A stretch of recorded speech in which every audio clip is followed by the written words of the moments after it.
Hello and welcome to the Mastermind, Body, and Spirit Show. I'm your host, Matt Belair. As you know, we are facing extreme censorship alongside many other truth seekers out there. If you want to support this show, please go over to mattbelair.com and sign up for the email list. Become a member for exclusive and censorship-free content by donation or for free. And most importantly, consider doing 3 kind acts wherever you are in the world today. Today's guest is a filmmaker and photographer who aims to connect the dots in the bigger picture through his work. In 2017, he embarked on his documentary project, Uncivilized, which would lead him into the forests of Dominica, where he would eventually face Hurricane Maria alone in the forest in a palm leaf and bamboo hut. Welcome to the show, Michael Lees. Hi, Matt. Pleasure to be here. Man, I don't know if there can be any other shorter and more intense build up to a podcast. We were saying before we dove in, like I was able to see the trailer, and I'm so looking forward to seeing the whole thing. And I could see their hurricane coming in, and like your buddy was letting you know it was coming. You're middle of a forest, like, yeah, I'm gonna go out here. I'm gonna connect with nature, and then nature's like, boom, hurricane. You're like, oh god. so I would just leave it at that. I think it's wild, man. I'm excited to get into this story, and would just love for you to share a little bit about yourself, your background, what inspired you to do that trip, and obviously get into the story. Cool. Let me see if I can. That's a lot of things. If I deviate, just put me back on track. You got it. So where did it start? My parents moved from England to Dominica when I was young. Dominica is this little Caribbean island, very sort of natural, a lot of forests, rivers, everything. And then I also went to school in the States. And I think from being between these worlds and, having the quote unquote developed world and the developing world, and, there's always sort of value judgments against each and where you're supposed to want to be and want to go. But over time, also seeing, I guess, some really deep aspects of life that seemed that we had right here in Dominica, even though we lacked a lot of sort of the material development side. And then on top of that, obviously having this climate change crisis going on, and just sort of having these existential thoughts about, are we going to survive as a species? What do we do? Does it make sense to have kids? All this kind of stuff, and having this idea that maybe if we could have seen right back in the very beginning of like human evolution, if we could have been happy with everything that we had and not kept on wanting more, maybe we could have sort of avoided the mess of a situation that we're in now. So my plan was in a way to sort of try and recreate and relive that. Originally, I wanted to do it with a small group. That didn't work out. So I ended up doing it on my own. And that also then left space for a bit more spiritual work as well, being alone. So I brought the Gita with me. I brought Buddhist scripture, and I read the Bible for the very first time while I was out there, and also did a sort of like cut off of sensory pleasures and inputs and meditating and all of that stuff. And the plan was originally to do 6 months, but as you mentioned, halfway through, Hurricane Maria, which was a Category 5 hurricane, tore through and just changed up all the plans. That is bonkers. Well, I love the initiative and the intention behind it. I did something similar, which wasn't as intense, but stayed basically 3 months in a koala habitat in this hippie camper. I was able to kind of get access to a city, but connecting with nature and just having that intention, I think, is really, really powerful. So, well, why don't you just describe what it was like at first, and like where you were, how far were you from civilization? What did you have for like a safety net? Like kind of give us a little bit of description. And then, walk into what happened when the storm started coming in and what you did. So Dominica is, most of the population is on the West Coast. All the center of it is pretty much like mountains and forests. And then on the East Coast, there's some small villages and a lot of like sort of farming area. So I was between like Central and East Coast. By walking, the closest village probably would have been maybe 2 hours or so. And then in the valley I was in, there's an eco lodge or 1 or 2 little houses in the valley. And then I was probably about half an hour like from being in that valley, then off across the river on a little islet in the forest. What was your next question? I don't know. Oh, I think what it was like, sort of the connection with nature and what the beginning was like. yeah. Um, so really fun, interesting, challenging. I think you learn a lot. I mean, I had nights where, you know, I built a little lean-to just out of sticks and palm leaves and stuff like that. But then there would be times where it would leak, or you had to. There was one that I had to take things apart, and I didn't have time to patch it back up by the end of the night, and it poured raining, and so I ended up getting absolutely soaked. I spent the night like kneeling because if I lay down, it was too muddy and too wet, and you know, just kind of like kneeling with my head on the ground. But even that was kind of one of the worst nights. But basically, you get sort of have this mindset shift, realizing at first you're like, all right, this is the worst thing that could possibly happen. And then you're like, okay, this is actually really not that bad. I chose to be here. I'm wet and I'm uncomfortable, but that's about it. And just sort of realizing nothing is really that big of a deal, which I think was a perfect kind of setup for when the hurricane came. But other than sort of the hardships, I think it was also really great kind of plugging back into the world. You know, in our regular lives, we sort of live separated from the world. We're able to be detached from it in our sort of our human landscapes. And so to plug back in, realize that the whole thing is like a living matrix and there's a space for you in it, just like everything else. And everything works in relation to each other, not always in harmony. I mean, there's predation, there's killing, you know what I mean? But just understanding that sort of greater connection and web, I think is a very humbling and fulfilling experience. That's beautiful, and I definitely want to dive into that. I'm kind of curious too, though, because I've been looking a lot more into kind of survival stuff, and I've always been an outdoor person, but my knowledge is very minimal. When you were doing this, did you bring food with you, or like what did you set yourself up with? What did you have as far as like amenities or creature comforts, or how minimal did you go about this? Right. So originally I wanted to do it like straight Stone Age style. Like that Yeah. only kind of tools I would use were tools that could have been found like 10,000 years ago. Unfortunately, the kind of courses I would have needed to take didn't quite materialize. So I had to make some compromises. But what I did do is I had some basic knowledge of fishing before. We still have an indigenous population here in Dominica that didn't get wiped out. And so I was able to go and work with them and learn how to make like a fish trap, fish pot, that kind of stuff. I brought basically a machete, a knife, I brought dry bags for my camera equipment and stuff, and a solar panel. I did have a cell phone that only my parents basically had a number for. That was kind of our compromise of a lifeline. And then I also had like it was like the satellite beacon thing, mostly for people who are at sea.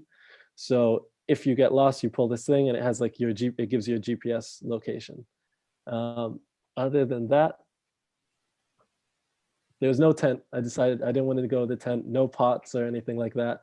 If I boiled anything, I would make it I made like a pot out of bamboo as it's already hollow, and just like grilled stuff straight over the fire. I did bring a lighter. That was a big one. But you know, it's amazing. There's actually like sap in Dominica. There's gamier sap that's highly flammable. So even though so much of the wood is wet and the forest is so damp, you can use this sap to really get a fire going. And there's lots of little things like that around that can help. Also, the spot I was at, I'd scoped out a little bit before, and there were coconut trees, and there was also like a leftover abandoned dasheen. Dasheen is like a root crop, also known as like taro, like sort of just like a swampy area where there was some of that growing. So I knew that I would have some staples, and then fish, crab, river snail, crayfish. That was, and then little bits of fruit and stuff. Yeah. Wow, that's amazing. So you went out there and you had a few tools, but you were basically like, I'm gonna be able to survive off the land. Like it was bountiful enough, and you had a little bit of knowledge. And so was food easy with that? Like you were okay with what you could catch and what you could find? Yeah, so I was never like starving, but you do realize that in that sort of lifestyle, a good amount of your day just gets spent on trying to get the calories, and then especially with fishing or anything like that, like it would be I wouldn't have a fire every single day because it was so damp. It was a pain in the ass to get it done each time. So I'd probably do it like 2 or 3 times a week. And so then I had to maximize it. So in that day, I would make sure that I caught crabs, I caught fish, and I got river snails. And then by the time I would get the fire, catch everything, get the fire going, and eat, it was nightfall. So I think there was enough, but at the same time, yeah, it takes a lot of your time. And I would say one thing that I thought of even when I conceptualized this was that different to like Into the Wild, where the guy tried to do it in Alaska. I was like, I'm in the tropics, and by all accounts, it seems like life kind of started in the tropics, and it is a lot easier. There's a lot more food. You don't have to worry about the temperature, the cold, or anything like that. So I was like, I think this is possible. This is doable, and yeah, it was. That's amazing, man. Well, I want to go into some of the things like, what were some of your most valuable lessons and maybe some of the challenges you didn't see. But do you think it's a better idea to talk about the experience in the hurricane coming in and then diving into those questions, or do you kind of want to get into that context before? I'd say let's go with it before. Okay, yeah. So my question would be, what were your biggest lessons? Like, what did you find anything more challenging than you would have thought? Obviously, the hurricane coming would probably be a major challenge, but just the life, the solitude, the reading of the text. Like, did you have any big aha moments? Like, what were the biggest insights that you took away, or were there any challenges that surprised you a little bit? hmm I think maybe the biggest insights, besides what I said earlier, where just realizing that nothing is really a catastrophe and most of that is mental. Also, in terms of searching, looking for like what is sort of what where does that sort of like joy and fulfillment come from, and finding it finding that it was basically so simple, and it was really like these aha moments. And one that I can think of was just like after spending a good amount of the day like doing manual stuff, I had one pawpaw or papaya, and that was going to be my lunch, and just sitting on a log over the river and cutting this thing open and eating it in a way that wasn't like greedy, scoffing it down, but also not in a way like trying to preserve it. It was just sort of like being perfectly present and doing it. And it was just like in that moment, it's like everything just opens up and you're just like, aha, like it's just sort of like having a moment of perfect presence opens up sort of the entire world. And again, getting those glimpses in the forest was, I think, great, especially then having to transition from that into the hardships of post hurricane life, but still in that space, in that quiet, still having the opportunity to have those moments, even when sort of everything had fallen apart. Wow. Yeah, man, that's amazing. Well, I guess what I'd like to ask is how would you transfer that insight into somebody who is, in the Western world, USA, Canada, because we're those really visceral experiences, you're talking about joy and fulfillment and presence. They sound great. People hear the words and they Mhm, say, yeah, that kind of makes sense. But it's really hard to embody or integrate that experience if you don't have it. For me and my mhm, travels, doing some of the things that I've done, it's when you're in it, it really integrates into the cells, and you're able to kind of put some words around it, but the experience is really powerful. So what would you, I guess, how would you offer that information as far as an insight to somebody who is kind of in the Western world? How might they be able to apply it? yeah. Well, I know one of my favorite experiences and was maybe one of the first glimpses into that was doing a backpacking trip in North Carolina out in the Appalachian Mountains. And even no matter where you are in the States, even if you're in New York City, it's not that far to get out of the city for a day or two. And I think just even going for sort of a couple days away from your cell phone and sort of the chatter of daily life and social media and everything else, and being out in nature and having both, tuning into all the sounds and the feelings and textures and experiences there, but also the silence and being able to sit with that. I think that's a great way to be able to get a taste of it. I don't know. What do you think? Yeah, absolutely. As far as the strategy goes, for sure. I feel like the social media detox is so important, and um, so many people are deprived of nature. Just Yeah, actual silence. And even when people go away on camping or a cottage trip or something, often they're still watching TV, they're watching movies, they're yeah, plugged into an yeah, internet. yeah, They're not yeah. really connecting. So I think that connecting with nature is something that is an incredibly powerful experience, because people, we're not alone with their thoughts, we're not alone with the Exactly. quiet. So I think it's a, yeah, really, really great suggestion. So why don't we get into a little bit of the hurricane? Like, how did Yeah. so what was it like before? You're there, you're kind of in a groove, you have an understanding of what's going on, you're reading the spiritual texts and kind of going through the process, and then what happens? Like, did you notice, like, did you get the phone call first, or walk us through that?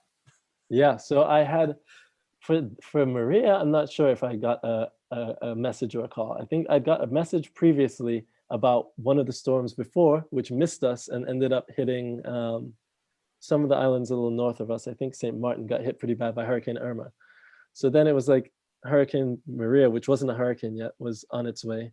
Um, and I think it was only that day, a friend who knew where I was came out to warn me that like a category 1 or 2 hurricane was on its way. And I was like, I thought about it. I try to like run the calculations in my head. Like he's telling me certain wind speeds, and I'm like, okay, what does that really mean? This is air. We're out in the forest. What does this mean? And I was like, I think that I will be able to weather this. Again, this is from a naive who's never experienced like a full-on hurricane. Um, and I basically set about reinforcing my structure, which everyone laughs at when they see what I did was basically pick up heavy like coconut palm fronds and basically weigh down my shelter with that. That was my reinforcement. And I was like, all right, we're good to go. Go and fill up my water bottles and stuff before the rivers get dirty, and then kind of sit tight and see what's gonna happen. Like I said, part of it also is, this whole thing is about living with nature. So I also was like, I don't want to just leave now that nature is also happening in the form of a hurricane, and say, okay, I don't like this part of nature. So I was like, all right, this is all in sync. I'm going to continue with this. And so I don't know, probably by about early in the afternoon, I was hunkered down, waiting for this thing to come. And all day, it's weirdly still, but like nothing is really coming. And at a certain point, I'm just like wondering if they've got the predictions wrong, if this thing is going to miss us again. And then it was like pretty much as nightfall came, like it started to pick up. And it really felt like the calm before like a great concert or something, you know what I mean? Um, but yeah, so as night falls, like the rain starts coming down more and more. You start hearing the wind. It's not coming through too heavily where I am, but you can sort of hear it roaring around in the distance. Um, and then as it keeps raining, obviously you can hear the river has swollen, and you can hear boulders being tossed down the river. And I guess I don't know what time it was in the night, but the wind just obviously keeps getting stronger and stronger. And then it would get to this sort of point where it would roar through. And for a couple seconds, the vines, I'd shine my little light out.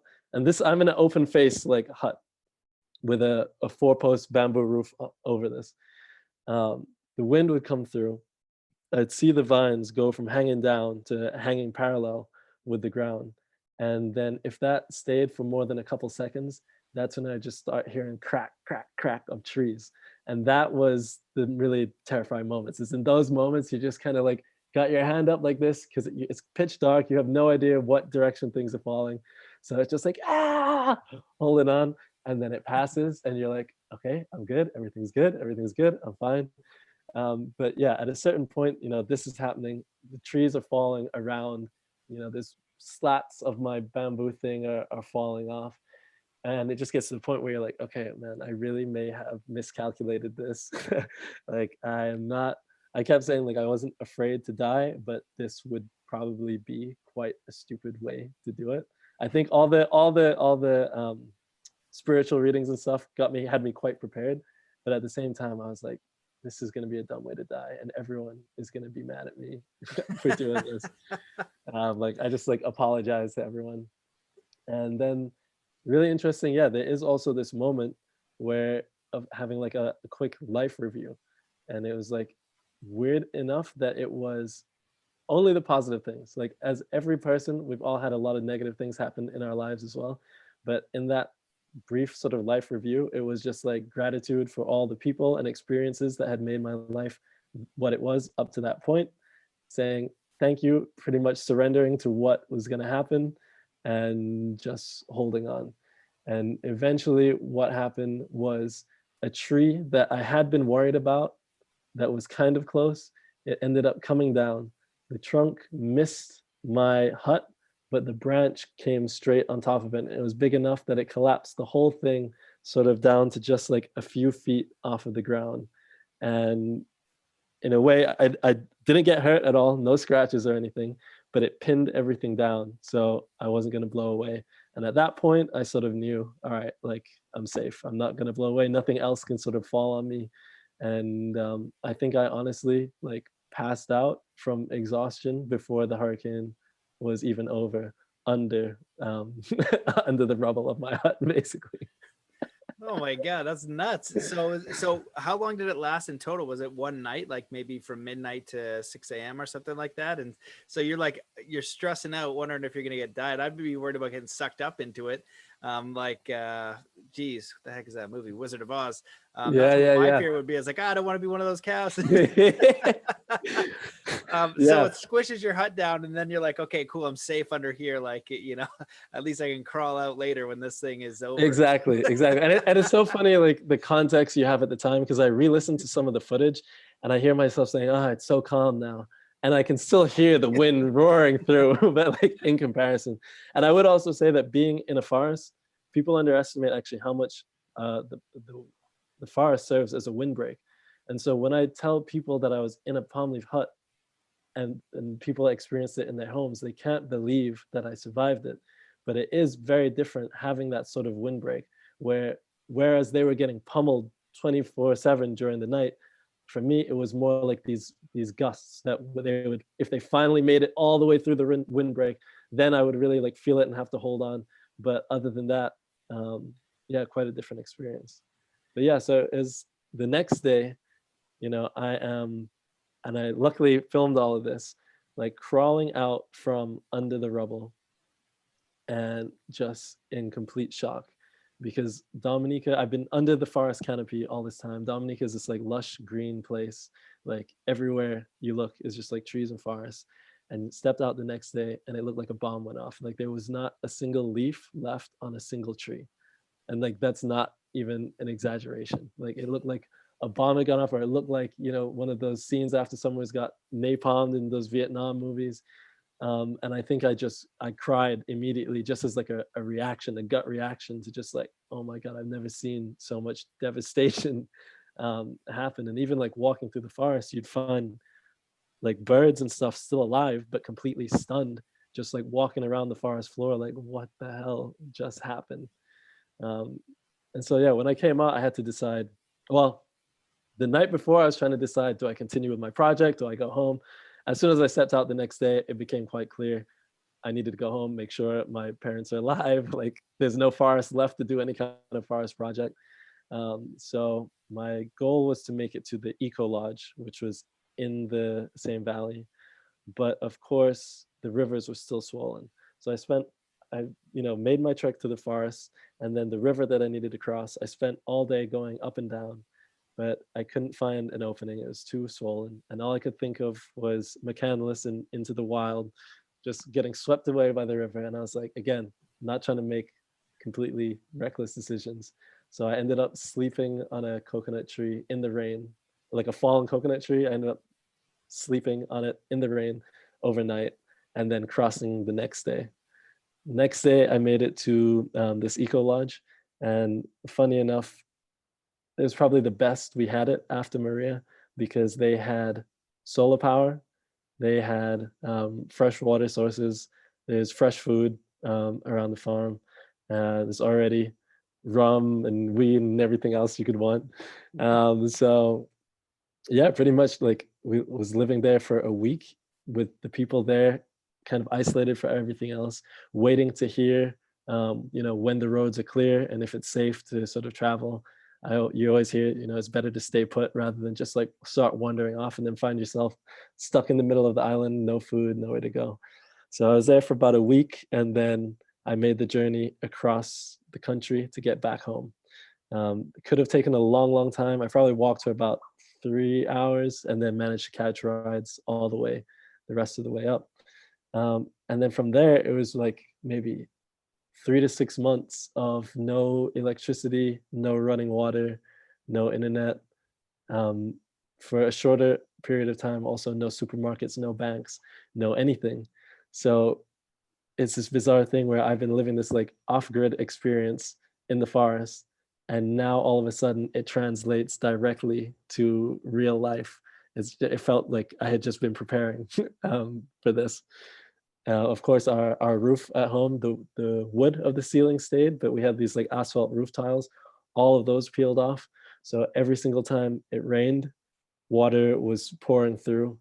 You had to just, I mean, you had to sleep wet with tarpaulins and buckets and mopping up and scooping up water every time it rained until you could get around to doing stuff. But one of the cool things I think was because we are a country that had not separated so much from nature, and people still knew how to wash in the river and how to preserve foods through smoking it and salting it. Um, and we still had root crops and stuff. Even though we were in this sort of like hardship moment, we still had everything we needed to survive. I'm not going to say it was easy. Again, just like in the forest, it's like your whole day goes into survival. But in most of the places, you could do it. And that is not something that I can imagine being possible in a lot of countries and cities.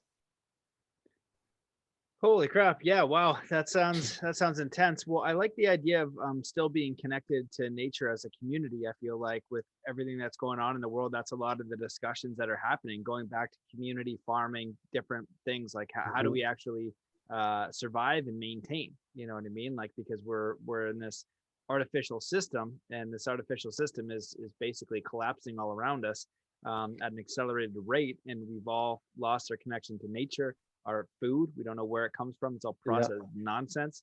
Um, what was the spirit of the community like after this? Was it sadness? Was it collaboration? Like what was the spirit as you guys endured this, and how long did that go on for before you got back to maybe some normalcy or some creature comforts? Yeah.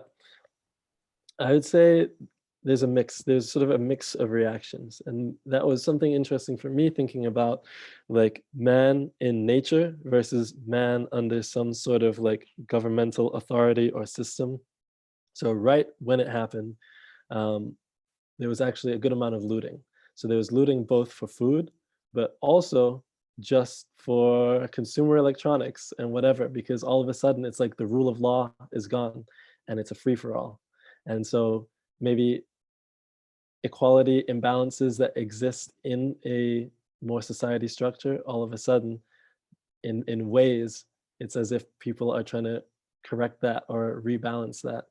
And while that element did happen, I would say that overall there was a great spirit of cooperation, especially in the like smaller village communities outside of the main town, but even there. And so it kind of, you go back to this almost like barter type system.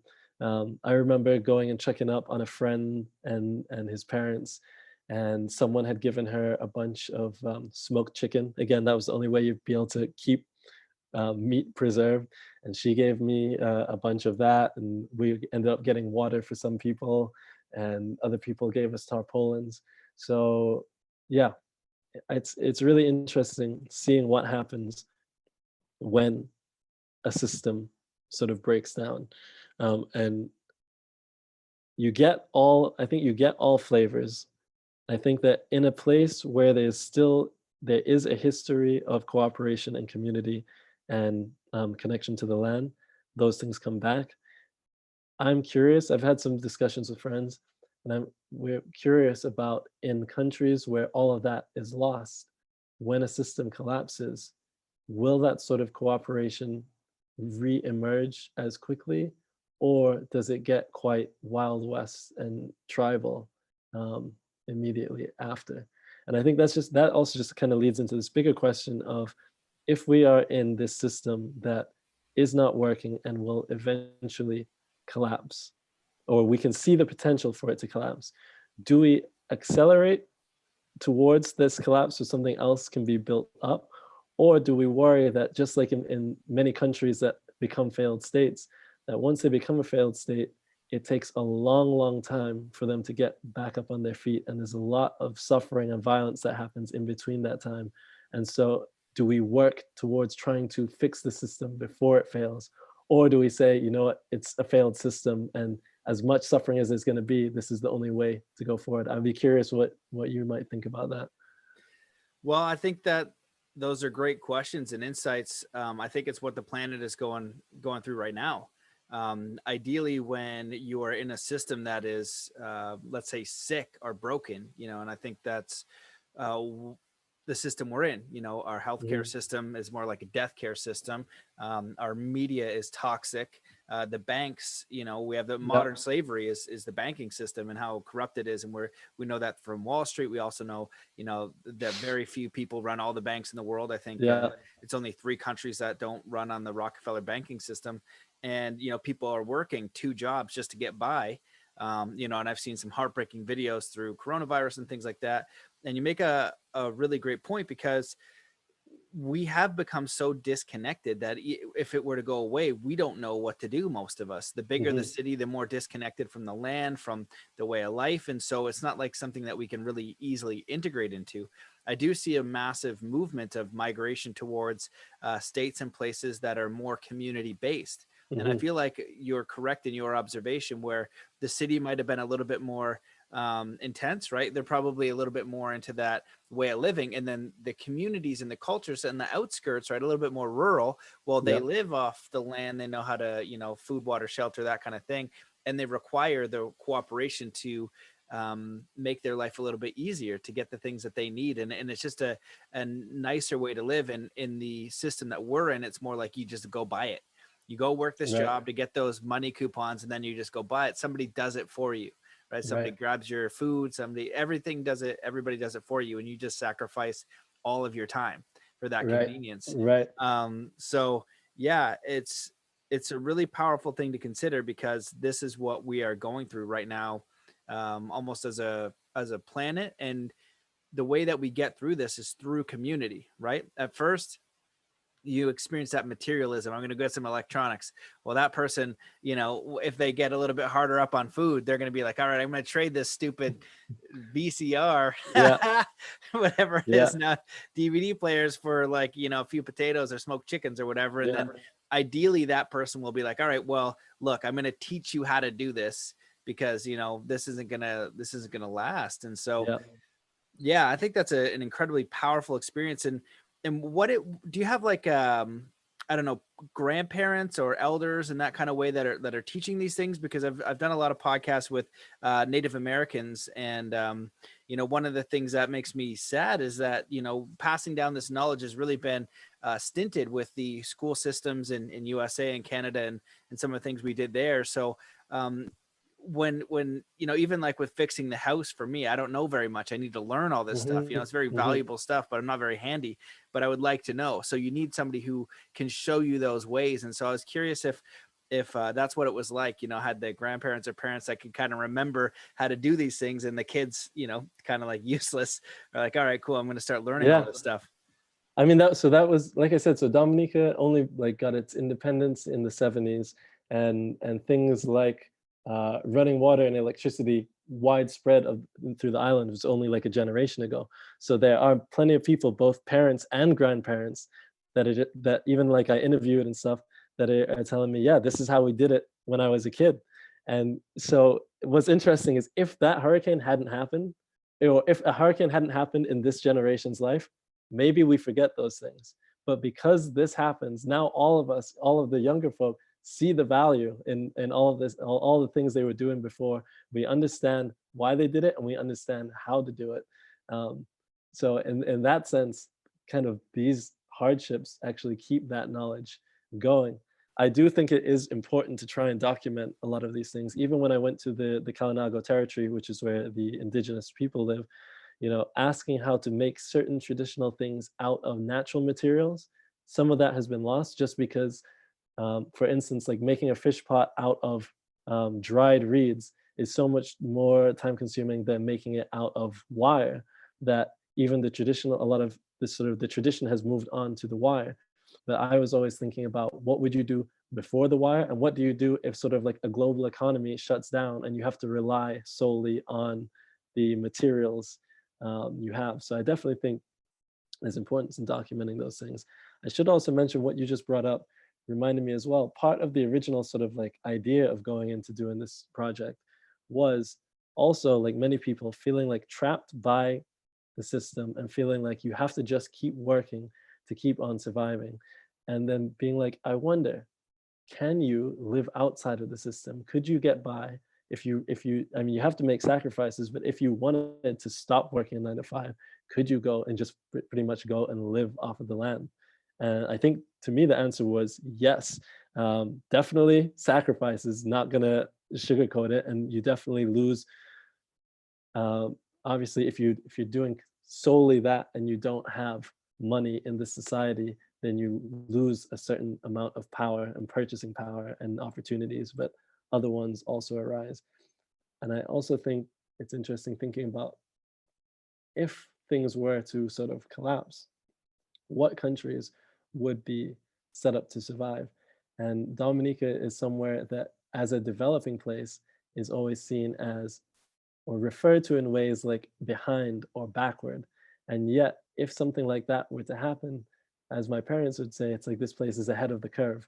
And then it makes you sort of think about the cyclical nature of time and progress and development. And from one perspective, you can look down the line and say, that person is behind or ahead. And you can, again, look from the other side of the circle or the line and say the same thing about the guys on the other side. Yeah, 100%, absolutely. And like I was saying before, like this is what the coronavirus is really making a lot of people wake up to and think, because not everybody wants to get this needle in the arm, you know what I mean? Right. They like that option. And now basically with the plan and the way they want to go with it is, you're not going to be able to go grocery shopping or go anywhere unless you have your vaccination identity. And that's the game. And so you're going to have to participate in this system if you want to, play that game. And so this movement to get back toward nature and community and simplicity is growing. And I love the idea of just collaborating, like, with you by yourself in the forest. That's one thing, that's one challenge. And if you add in, a few friends, 10 or 20 people in the same way, over time, you're going to be able to bring back those luxuries. You know what I mean? Everything's going to get a little bit easier. Yep. Food, water, shelter. And, at the end of the day, yeah, you're sacrificing some of that, first world entertainment, you know what I mean? Some of that, those luxuries, but really you're also gaining so much more, you know what I mean? And you have I think you're going to have a clearer mind and also a clearer spirit, a more honest way of life. And it's funny because, I would say that the category of the show I put in spirituality, because I love, the Bhagavad Gita I've read. I'm actually trying to work my way through the 1611 King James Bible because of Cal Washington and Mark Patelek. Little do I know, it is the densest book ever. It takes me like 10 minutes to read a page. It's the thickest book I've ever had. With the thinnest pages. Oh my God, it's just insane. So I've always been curious about those teachings, and actually, interestingly, in the Bhagavad Gita, Arjuna is going to war, right? Like Mhm. he's like, I don't want to kill my friends and family. And we're seeing this divide right now. And somebody put a post I thought that was really good, is like, you've got people who are going to fight to take your rights away, and you have people that are just, they want their freedom and they're willing to defend their freedom. And Yeah. there's a quote by Rudolf Steiner that says, anything that seeks to restrict or bind by definition is Luciferian. And that's why I feel like this is a spiritual war. You can have different beliefs, that's okay. But if you're trying to bind me, if I must be bound by your belief, then you're trying to impose that on me. That makes you an Mhm. oppressor. And I will defend my ability to, have my own freedom and not cause you any harm, and do all that kind of stuff. So it's a bit of a, I can't remember where I was going to go with that, but it's a bit of a pickle we're in. And it is, I can't remember where it's going. What do you think of that? I'll remember once you Yeah. reply to what I was, to my rant. Yeah. Well, so this is the sort of the interesting thing about freedom and, let's say, society or governance, because as soon as you move away from, let's say, I want to live sort of off in the forest, so even Dominica is a fairly less restricted place than the States.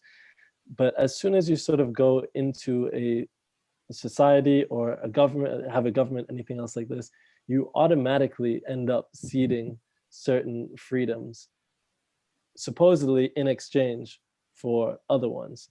Now, I think what's interesting is when that exchange feels like it is a fair exchange, everyone says, all right, I can't do this or I can't do that, but I can do this and I can do that. I think what's interesting right now is, on top of coronavirus, you have all these sort of like long-standing inequalities built into the system that have sort of gone out of control through predatory capitalism and big business essentially taking control of the government. And I think you have people on both sides sort of lashing out now against both the government and authority and sort of the status quo, saying even if we're not exactly sure what it is we exactly disagree with, what it seems to be disagreed with is that there is something wrong. And I think even with the sort of the Capitol Hill insurrection, um, whether or not the sentiments are directed towards the right people or not, I think all of this is sort of just like all of that sentiment and energy finding an outlet somewhere. So I think it'll be I think it'll be quite interesting to see what happens if further restrictions become imposed while wealth inequality continues to skew. I think that's a pretty dangerous situation if you're basically someone in governance, in terms of like that could very easily lead to sort of a lack of stability, or basically people rising up and kind of like, again, accelerating this collapse and creating something new. And it all depends what side of the conversation you're looking at this from, whether this is scary or exciting. It does seem either way though that there is no sort of like going back to normal. There is no more normal. Things have changed and things will continue to change. Yeah, absolutely. Those are, I really enjoyed what you said. And when you're giving the example, I think the big difference in the US and Canada and a lot of these Western countries is, if we would want to opt out of this, we don't have the option to go into a community or just Right, bugger off because we've lost that connection. right, So if you take this away, then we're enforced almost into this system, right? It's like, okay, we want to just go off grid, and especially in Canada and a lot of other places, it's actually quite challenging to do that. And so, if we could just say, all right, we want to opt out, there's a lot of things that go along with that. And I think that you say it well when you talk about predatory capitalism and things like that, because the inequalities come from people being out of integrity. When you're in a yeah, community, even the Native American communities and the indigenous, you kind of know it's small enough that you can tell when people are ripping you off. You know what I exactly, mean? And when you get exactly. right, and you don't want to do that because you're bound, in honor, and everybody knows you, right? It's not going to last very long, right? And in Exactly. these big systems and these shadows and all these different things, they're setting up different tools and ways to manipulate. And then it really crushes the everyday person, the middle class, the lower middle class. And then they don't have another option, right? And Yeah. so that really creates a lot of despair. And so I feel like the push to get back to a natural way for a lot of people is like, you know what, I would do that. I would cooperate with other people to get food, water, shelter, to not have to deal with this, because it's so fake and out of whack and imbalanced, and you want something better. You know what I Yeah. mean? And so the importance of community is paramount. Like with wherever people right now, getting a good relationship with your family, with your friends, with your loved ones, so that whatever happens, you can kind of adapt together and move forward. You know, I'd love to ask you, what do you hope that this documentary does as far as like sharing a message? Hmm. It's I think the timing of it is really great, um, and it just parallels very well with what's happening in the world. Like Yeah. you're in the forest to go by yourself, you come out and it's like this primitive way of living, but you know we're facing those challenges, I think, as a global community right now. Yeah, absolutely. I think probably one is sort of raising that awareness that you can sort of find this like salvation and connection through nature, that we're not separate from it, and that if we learn to live with it, we can be better off and the world can be better off. Um, I think also that showing that even sort of in these challenging times, even after having everything destroyed by a Category 5 hurricane, there were still these moments of joy that were attainable pretty much through presence, just being able to be present, at least again being in a place where we had natural resources and we had community to rely on. And I think also just really making people question this idea of progress and development and forwards and backwards, both on the scale of humanity and also in our sort of like individual lives. I think obviously as you start to gain more material things, it's always easy to say, okay, I'm making progress, I'm getting ahead. But then at a certain point you'll look back and realize, wow, I've been chasing this thing so single-mindedly, I've lost all the things that really mattered. And I think that again, that's a cycle that we see happen in an individual's lifestyle and also on a society or a country's. I think especially for developing countries, um, like Dominica, like other Caribbean islands, like a lot of places, I hope that it also kind of like sparks this idea and question about development, and not to just take these Western models as like, that's it, we need to just latch onto that, but question a little bit more and realize there's definitely great things from these models that exist. There's also flaws. And as countries that are quote unquote behind or haven't, implemented all of those things yet, we can pick and choose and try and take what works in some developed countries and try and preserve what we have and haven't lost yet, which other places may have. Absolutely. That's really, really well said, man. I absolutely agree. And as we were chatting, I looked up where Dominica was, and like, oh my goodness, man, you're out in the middle of friggin' Yeah, ocean. No, it's yeah, like, yeah, yeah, yeah, jeepers yeah, creepers, man. That's amazing. yeah. I think everything that you said and shared is super spot on. Is there anything else that you wish that I had asked you or you'd like to discuss before we close it out? I think that was a pretty good in-depth conversation. The only thing that comes to mind, recently I read John Perkins' book, and it was talking basically about a life economy versus a death economy. The book was called Touching the Jaguar. And there's another book called Less is More, I think by Jason Hickel, about degrowth economics. And these are both things I'm going to look into a little further, basically trying to see if is it capitalism and the system as it is that is inherently no good, or are there sort of other versions to it that maybe can be implemented? Um, but all in all, I think great chat. Pleasure being on here. I should just say the film is available at uncivilizedfilm.com with a Z, and across social media at uncivilized film. So that's about it. Awesome, man. Well, you dropped an epic final thought of life economy versus death economy, because that's a huge topic right there. And I feel like, with looking at what's been going on, there's this huge attack on capitalism, right? Well, it's predatory capitalism, right? If Right. you're in a village with something very tiny and somebody is working their butt off to provide, I don't know, baskets. One of my Native American teachers was a basket weaver, and then gets resources. Great, right? Great to Right. provide value, but you don't do it at an expense of causing harm to other people, getting ahead, right? And so it's these distinctions that we want to, be aware of, because what the end game is they keep talking about, basically communism. It's like everybody gets a little bit. Well, that's when you're on the government. That's when the government provides for you. You've forgotten how to provide for yourself. You can't go Right. opt out.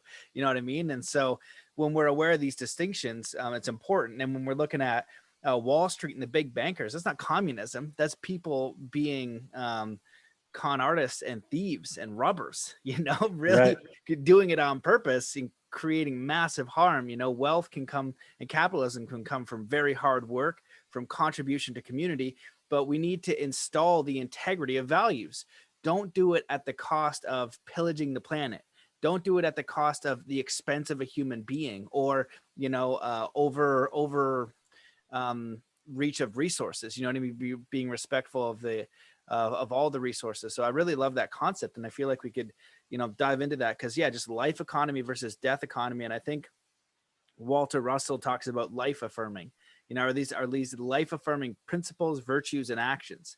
And we need to have responsibility for ourselves, our community, and also our vocation and our work and our businesses. And in this fictitious system that we have in the world, right, where we got these big cities, everybody's working a job, but for what? You know what I mean? What is the purpose of this job? What is it actually Yeah. doing? What is it actually providing? So then we become a worker, and to spread that out, right? But if you've created something that makes people's lives better, and then you have a bunch of workers creating that thing that makes people's lives better, you're Right. contributing to this solution. It could be as simple as like a pocket knife or a fishing, Yeah. you know what Yeah. I Yeah. mean? This is actually a tool that helps. And so you're in alignment with integrity and values and things like that. Do you want to add on to that? I just think that that's Yeah. Yeah. Yeah. an So amazing I, discussion.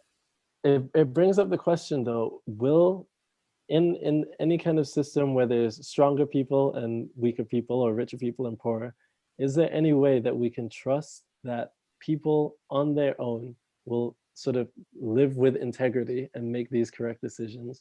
Or does there have to be sort of some sort of mandate, which again would be like would be, government interference and control to make that happen? Someone did say that, when we were talking about predatory capitalism, he was saying, well, capitalism that isn't predatory is like, thinking of like a communism, communist utopia. He's saying it's not going to happen. Even if the principles are there, it's not going to happen. I'm undecided. I'm curious. One interesting example that I do think of is there's a co-op in Spain. It's either called Mondragon or Mondragoon, and it's this co-op where the person who's earning the most earns a ratio to the person that earns the least. So not that everyone earns the same, but if I'm moving up to at a certain degree, then I carry this person at the bottom with me. And if we think about it in terms of community, then, and we think of that in a small community, then that seems to make sense to us. But then when we start thinking about big societies, we're like, well, I'm this kind of person and I'm putting in this amount of work, so I deserve this, and that kind of person doesn't. And it's interesting to see how something like that would relate to a larger country. I think it even brings up the question of, are large countries viable, or at the end of the day, does everything sort of break down back to communities on a scale that our human brains can deal with, and where we have accountability for all the people that we know? Yeah, you bring up a lot of great points, and I agree with what you're saying. Like the systems is hard, right? And people intrinsically can be very greedy. And the more I've kind of looked at what's going on, and I look at the United States Constitution, they really knew what they were doing, because when they tried to establish it, they realized that people in power, in history, they Yeah. want more power. Then you get these corrupt people in there, right? And so all of a sudden it starts to feel good, you know what I mean? And then you're like, all right, I need a little bit more.